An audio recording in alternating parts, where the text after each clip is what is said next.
three of the three colonies that we studied, Virginia, North Carolina, and South Carolina, all chose to have a weak governor. And by that I mean a governor who was appointed by the legislature. He didn't have an independent source of election. He wasn't elected by the people at large. And generally speaking, his authority to veto was limited. Often, one term was all that was allowed. Sometimes they could be reelected, sometimes they couldn't. But they were absolutely determined that they were not going to have a strong governor like they faced when they had royal appointees. So all three of them decided that way. But what we noticed in New England was by the time they were done, they had always had a strong governor. At least Connecticut and Rhode Island had, and for a while Massachusetts did. But they all decided, all of them, to have a strong governor. So none of them wanted a weak governor in New England, which is a pretty dramatic difference from the decisions of their southern brethren. When we look at the middle states, they're really kind of amusing. They all opted, well, 4 out of 5 adopted a weak governor. One of them, sit down for this, had no governor. No governor. A 12-man board to do executive things, no governor at all. That was Pennsylvania, third largest colony. It's pretty dramatic stuff. So you can see that the middle states really differ pretty dramatically from the New England parties on whether to have a strong government or not, strong governor. Established church is another big deal issue. In the South, there were 3 colonies that had established churches. These 3 all had established churches, but when push came to shove, 2 of them said, we're going to keep an established church where everybody has to tithe, regardless of whether they belong to that church. We're going to keep that. And one of them said, no, we're going to have religious freedom. There will be no established church. You do not have to pay a tithe unless you're a member of that church. So that was an element of religious freedom, and only one of them picked that. In New England, 3 out of 4 kept an established church, Congregationalism. The one that didn't was Rhode Island, who had had religious freedoms in 1620 or something, so there's no change at all there. And in the middle colonies, when you go and add it up, every single one of them came out for, there's going to be no established church in any one of our colonies, any one of these 5. So it's unanimous. There will not be an established church. There will be religious choice, and it'll be required in our colonies. And this is the Dutch influence. When I spent last time with you talking about the Dutch and the Quakers, this is the religion they kind of imposed in that area, and they loved it, and they kept it. In fact, we see a lot of determination there. Easing of voting. As a kid, I kind of thought the American Revolution was about enabling more people to vote, that was a primary goal. That's clearly not the case. In the South, only one state did anything to ease the voting requirements, which usually were 50 pounds of property. You had to hold 50 pounds of property in order to vote. The only state that did that was North Carolina, and so they allowed people that paid taxes to vote. They didn't have to hold property. But then they created a second branch of government, like a Senate, if you will, and they had the property requirement there, so they kind of gave it and took it away. So I think they deserve a half point, at least in this measure. You may want to give them a good point. New England did nothing. They sat pat and said, no, we're happy with the level of participation we have. We're not going to do anything to ease voting requirements. But in the middle states, we have a big change here, don't we? We have 3 out of 5 say we're going to ease the voting requirements. 3 out of 5. And they are the 3 biggest ones. New York, New Jersey, and New York, Maryland, and Pennsylvania. And can I interrupt? By ease voting requirements, you mean make it possible for more people to vote? Yes. Okay. And to reduce, really, it's measured primarily by reducing the amount of property that you had to hold. In the case of I wanted to read you a few specific examples of some of this language. I think in the book I kind of give the example, for example, on disestablishing a church. What did that look like? And let's see. I told myself I would not lose these. Please bear with me. Voila. See? I had a plan. So, for example, I just want to give you illustrative language of how it looks in their constitutions per se. So on the business of the established church, I thought New Jersey was fairly representative. Can you still hear me, Dick? Sure. Okay. No person shall ever be compelled to attend any place of worship contrary to his faith and judgment. Nor shall any person ever be obliged to pay tithes or taxes. This is in the Constitution, not a law, but a permanent law, more or less, for the purpose of building or repairing any other church or churches. And then section 19 goes further. It says, there shall be no establishment of any one religious sect in preference to another. They all did it with slightly different language, but there's that emphasis on tithing. You will not be required to tithe to some other church. And that's kind of the criteria that I've been looking at. And then when we start talking about the voting requirements and how they eased, sometimes in the case of Maryland, it's very interesting. I probably could do a whole lecture on that one because we have some documents. But there was a big battle over how much whether they should go to require 50 pounds of property or 5. Big debate over it. And they ended up compromising it. And they probably made it go that we have to deal with an estimate, but probably by the time they were done, where 50% of all white people could vote, white men could vote, it now oozed itself up to about 63. That's a kind of change that might have been representative of the nation as a whole. The Pennsylvania one is really amazing because they said every freeman of the full age of 21 years, having resided in this state for 1 whole year next before the day of election for representatives, and has paid public taxes during that time, shall enjoy the rights of an elector. Nobody else did this. They were the first. This is where we end up, 20, 30 years later. But it's a particularly radical move because they had a unicameral legislature. What I mean by that is everybody could vote for the one legislature they had, and there was no Senate, the way they set it up, to kind of counter this radicalism of the one legislature where practically everybody could vote. And they had no governor to veto anything. So this is a truly radical formulation. And I think the other one that I want to talk about is New York. And actually I think we're going to just dip right into that one right now. But I just wanted to give you this overview of how easing of the voting looked. Is that helpful, Bob? Yeah. Okay. So it's pretty dramatic in the middle colonies, isn't it? It's pretty dramatic in the middle colonies in terms of easing voting, mostly.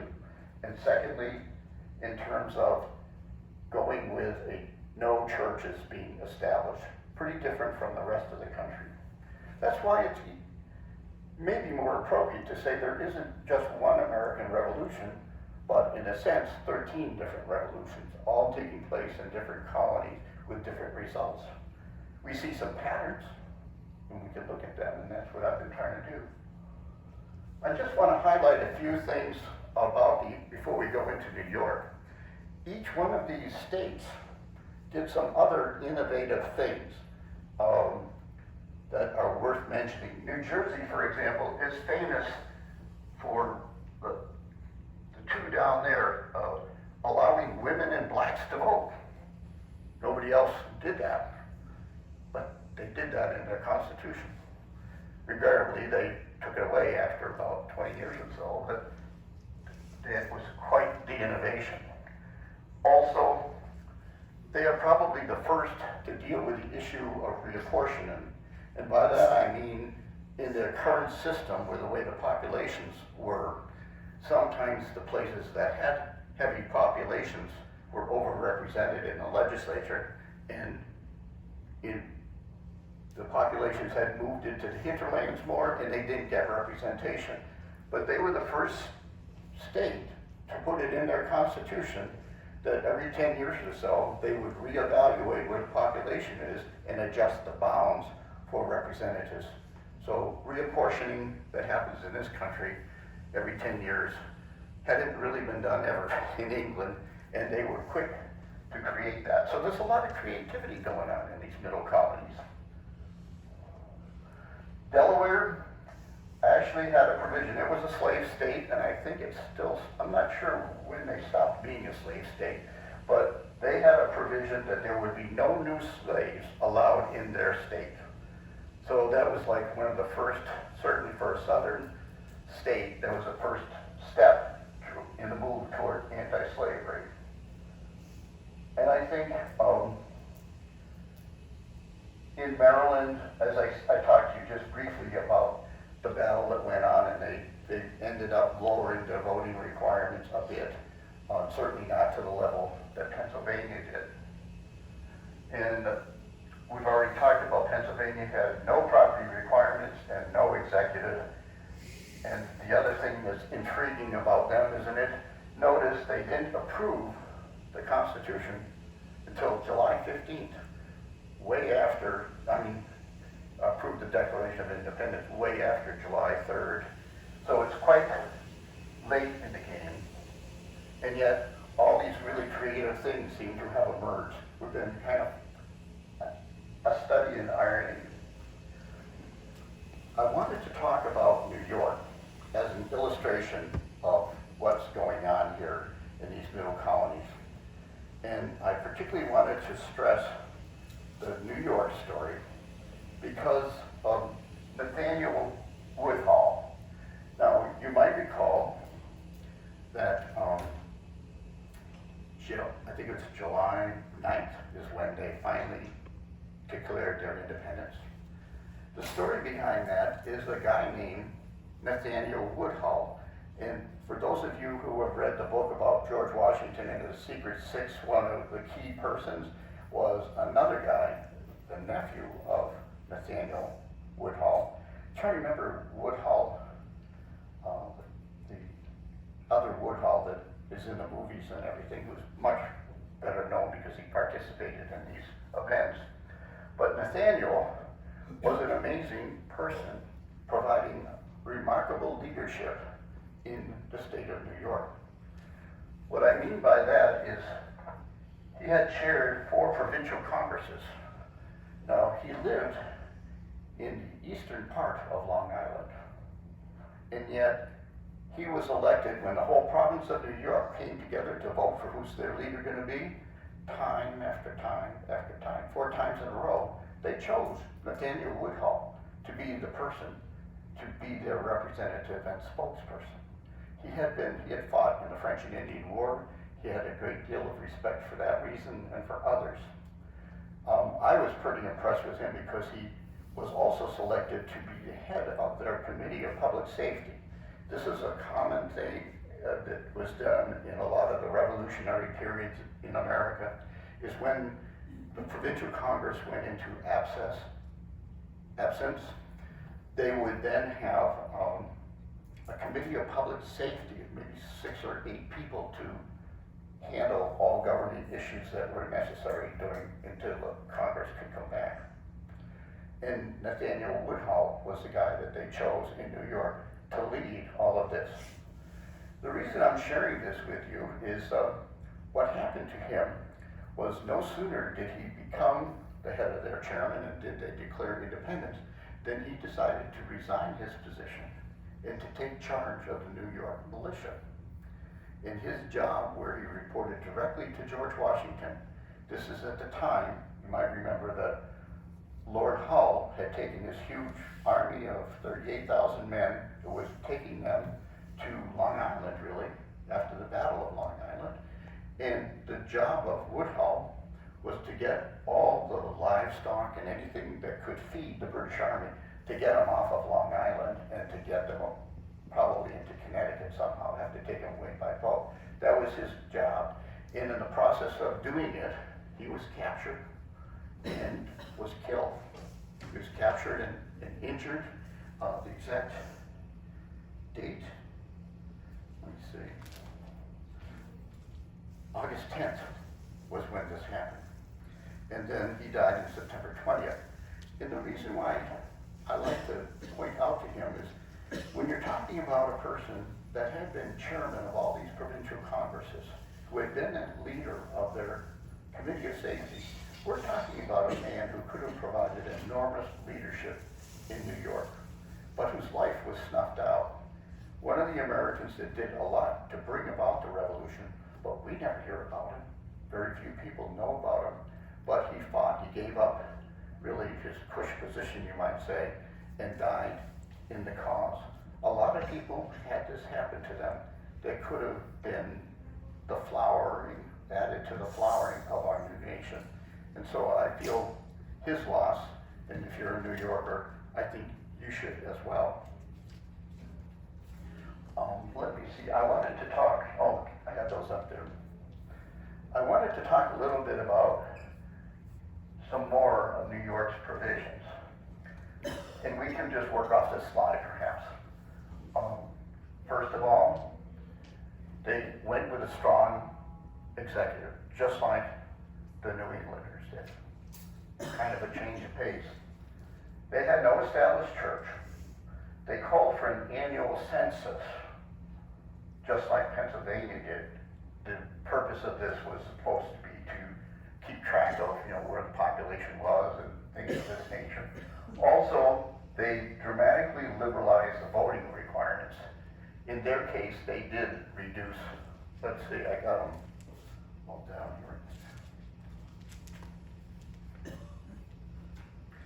here. Yeah. But as important as that is, and they gave you an idea of how that could work, they did even more significant things. They not only liberalized the requirements for voting, but also for who could serve, who could you vote for. Because in these other states where they liberalized this,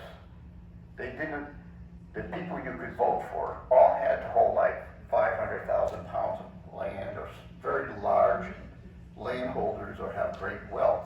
You had to choose between those.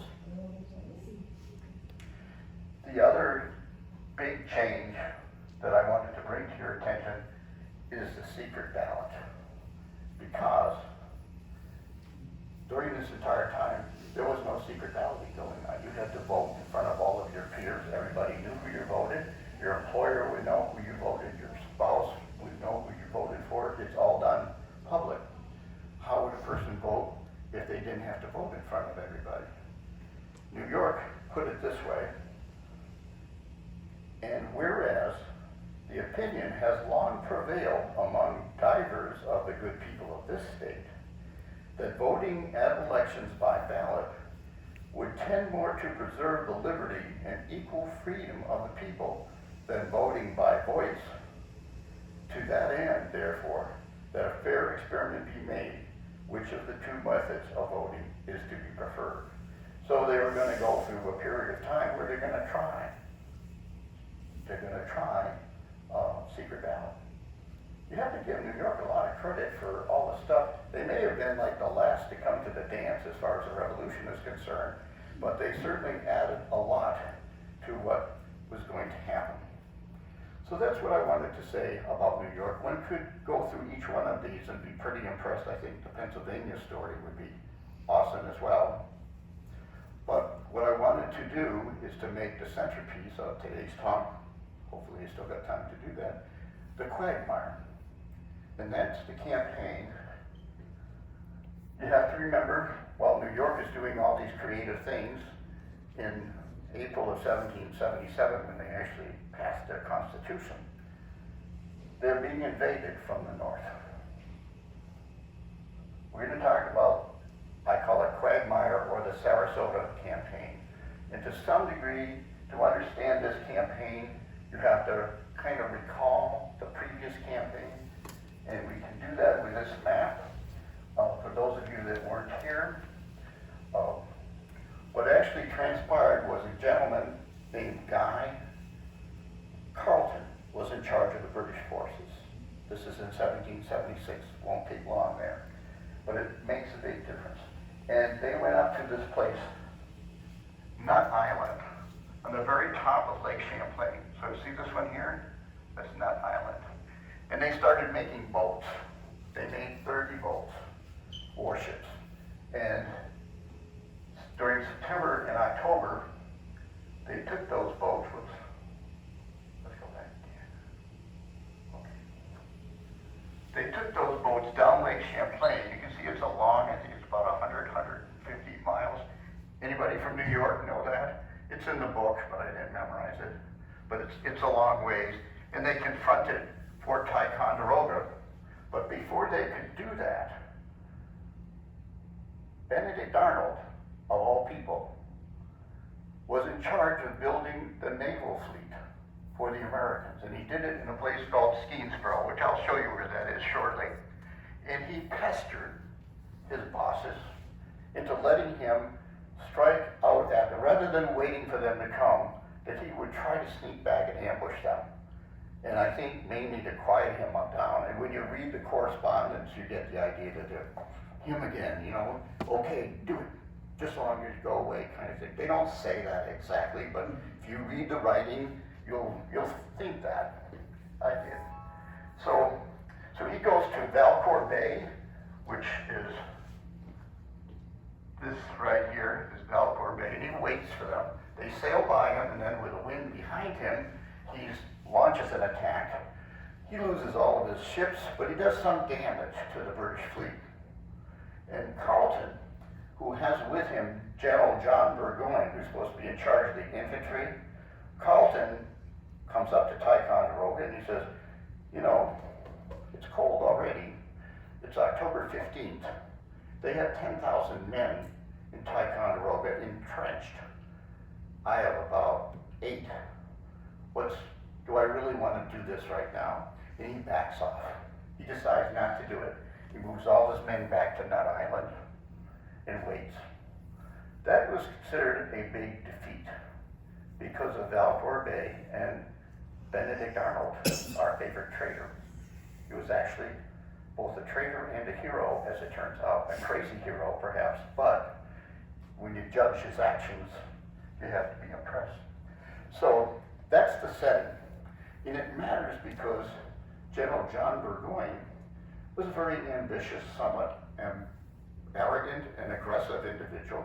And no sooner did he return from the battle, dismayed over Carlisle's decision not to attack entrenched men in a fort. And he goes back to London and he starts lobbying for Carleton's position. He says, you know, I would not equivocate. I would go and I would charge. And that is his reputation. When you read the story of Burgoyne, and it's pretty interesting. He was a commoner. He ran off with the Duke's daughter. The Duke disinherited them both for a while, but then they reconciled. And when they reconciled, he was able to go into the army. He got really good positions in the army, but he was known as a very aggressive and very valiant leader of men. So he was a good soldier with an aggressive mindset, and that's exactly what the ministry wanted, because they were upset that General Howe, when he had Washington cornered in New York at the Battle of Long Island, he kind of let him go, as they see it. That's the way they proceeded. And they wanted somebody that would nail him right away, and that's how he tried to come across, and that's how he did come across. If he was not well loved at all, I think it's a very political situation in the sense that all the Tories liked him, but a lot of the Americanists, you might say, did not feel that way about him. His critics called him, excuse me, Julius Caesar Bergonius. And others said he had all sail and no ballast. So he had his enemies, but he did have a misty air of bravado, and that's where the government decided to put him. And they only had about 3,000 or 4,000 extra reinforcements available, and they gave them all to Burgoyne to do this northern campaign and basically repeat what Carleton had done. And that's what happened. He got appointed to lead the expedition. He arrived on the HMS Apollo in May of 1777, and he started training the troops, including, he had an army of about 8,000 or so, and he did a great job of training them. They were very upbeat. According to some of the testimonies we had as they were being trained, many of them said, one officer wrote approvingly that the army was, quote, attended with all the appearances of success. And he noted further, we had conceived the idea of our being irresistible. And he moved 7,300 of his men southward across Lake Champlain. He began on May 6th, he began his move late May. So he arrived on May 6th or so, and now in late May, he's ready to move down. He already has his ships because they've already been built and none of them were destroyed, so he does have sort of a head start. And the campaign, I mainly want to remember some of these dates. So the campaign was remarkably effective and successful. So they arrived at Ticonderoga, which is about here, where that blotch is, and there were only about 3,800 Americans there at the time, and they were nonetheless very firmly entrenched in a very good position. And he took his men, and he pulled a maneuver that, if you've been attending these lectures, will sound very familiar to you. He took his German soldiers, sent them through the woods with some Iroquois to guide them, and they found a hill called Sugar Camp Mountain in the rear of Ticonderoga.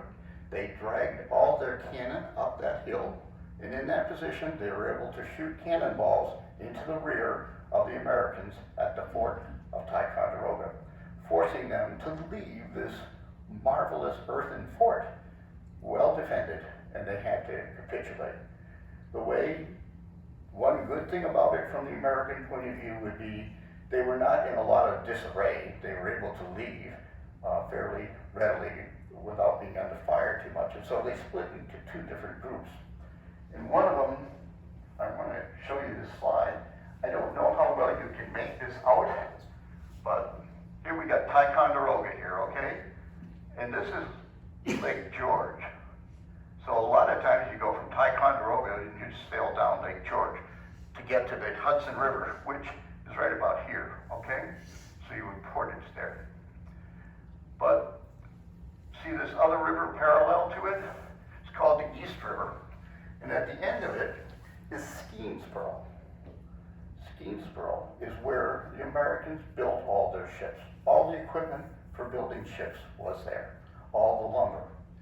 If he destroyed Skenesboro, the Americans would never be able to contest the British again on Lake Champlain because they wouldn't have any boats with which to do it.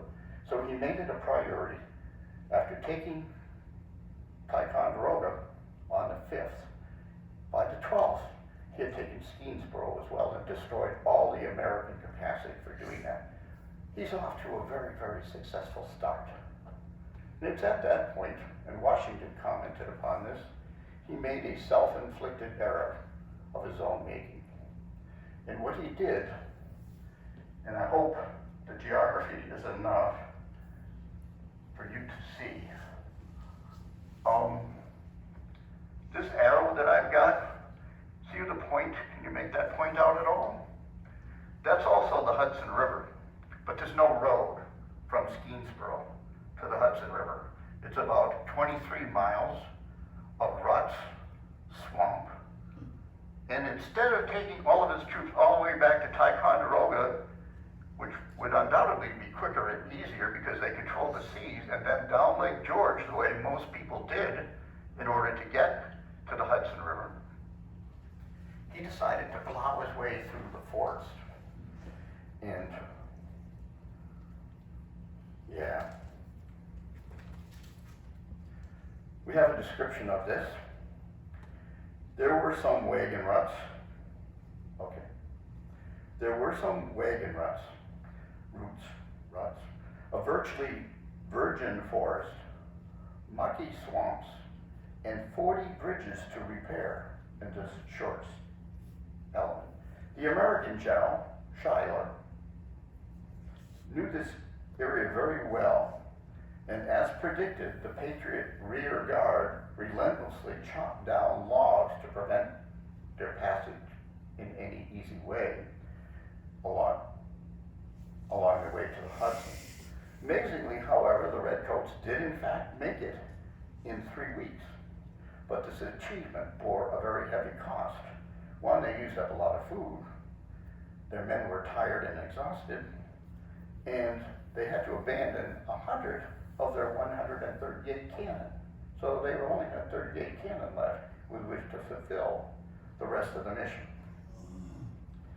So, even so, things were looking pretty good at the beginning of August for Burgoyne, because the Americans still had only an army of about 4,000 and he had about 6,000.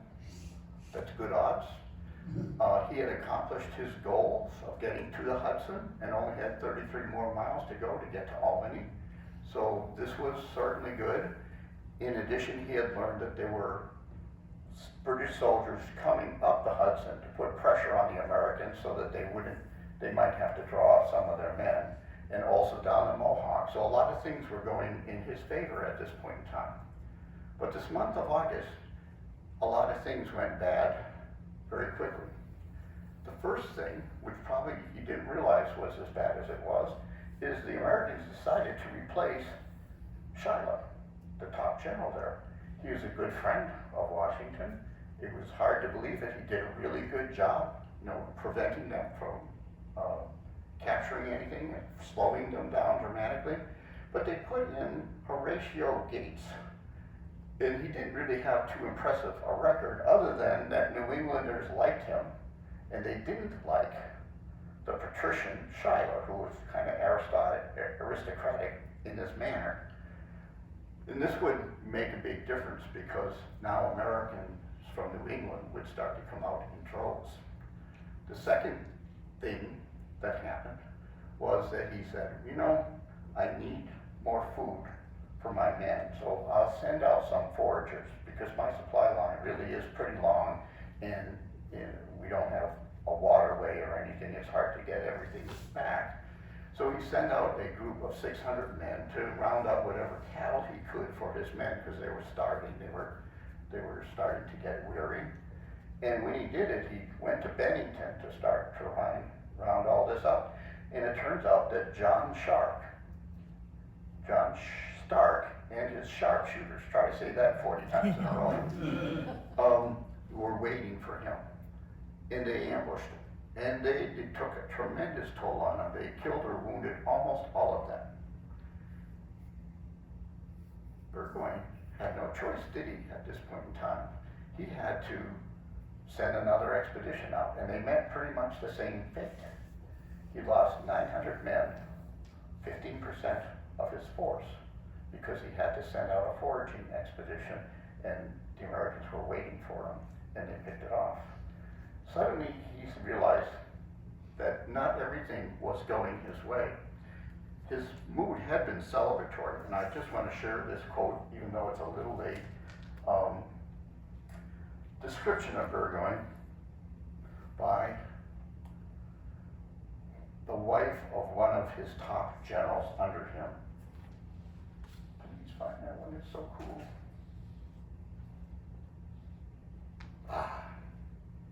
She said that Johnny, she called him Johnny, liked having a jolly time and spending half the night singing and drinking and amusing himself in the company of the wife of a commissary who was his mistress and who, like him, loved champagne. So during the good days, obviously they were living very, very well. And it was only toward the end of August that he started to realize that he was in trouble. But confronted with this problem, he nonetheless decided on September 13th that he would cross the Hudson River. And here I need to explain a little bit with my little magic stick here. So here's Sarasota, and there isn't a lot you need to see. I just got Sarasota across it, but the river is on the Hudson, and imagine the river's coming down like this, heading toward New York, okay? There's a road on this side. There's a big mountain and forest on the other side. It's pretty much untransed. You can't go through it, put it that way. It's hard to go through that, you get lost. So he had to go down, there's a road, and then there's a hill, and the Americans are entrenched on the hill, and they're blocking the road. That's their position. He has to first cross the Hudson, because he's on the east side of the Hudson, and then he has to cross over. And that takes 2 days. And that's important because if he ever has to go back, he'll be going back under fire. And it's going to take very, very heavy losses, and he knows it. So he does cross. I call him, he crosses his Rubicon River like Julius Caesarius Bergonius crossed the Rubicon River. And that's what it turned out to be. And he crossed, and he almost immediately offered battle. And by this time, things had changed because the New Englanders were all fired up to fight him now because they loved Gates and didn't like Schuyler. And there's now 11,000 of them. He's only got 5,800 or so by now because of the losses that he took in Bennington. He's nonetheless not going to make the same mistake as Carleton. He's going to forge ahead and take on the Americans even against these odds. What happened next, he did have a plan. His plan was similar to the Ticonderoga plan in that he was going to have his German guys go around the flank just like they did before and find a big hill. He understood there was a hill. They didn't have any Indians with them now. They'd insulted the Indians, and so he didn't have the Indians to help them get through this anymore, which I think is probably decisive. But equally decisive, our past, Benedict Arnold, couldn't stand to wait behind entrenchments. He said, please let me, and he was relentless in a pest. He said, let me launch an attack on that front right away.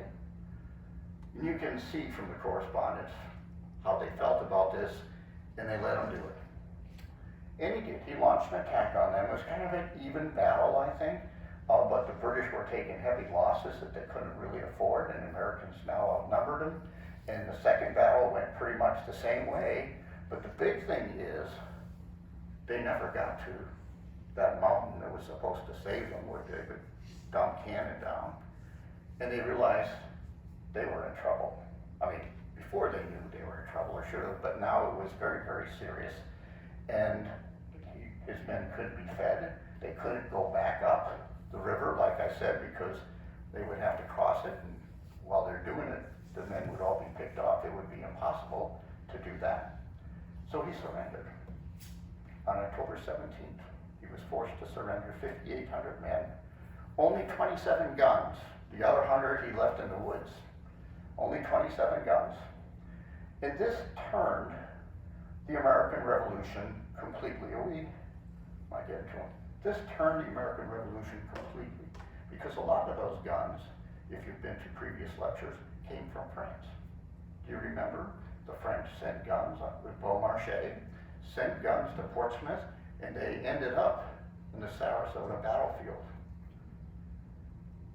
When the French learned of the surrender of Burgoyne, and when the British learned, the British realized the French, it was just a matter of time, were going to join the American side. And they had to actually totally revamp their strategy because they knew they now had to write off New England. They had to write off the middle colonies. And their only chance for success in the future was to siphon off the southern colonies. to make them part of a great Caribbean empire, sugar, slaves, a whole package like that is what they were gonna have to fight for. So this is the new strategy, and we'll be taking that up after my friend Dick talks about the French Connection a bit more. We'll talk about the war in the South and how that turned out. But for now, I think we can just take a little hope that the same fate that Burgoyne met is what Putin will meet as he tries to put himself into the countryside where he's more vulnerable to being picked off. I don't know that's what's gonna happen, but it gives me hope. Thank you. I just wanted to know, is there any questions that you have? And I've just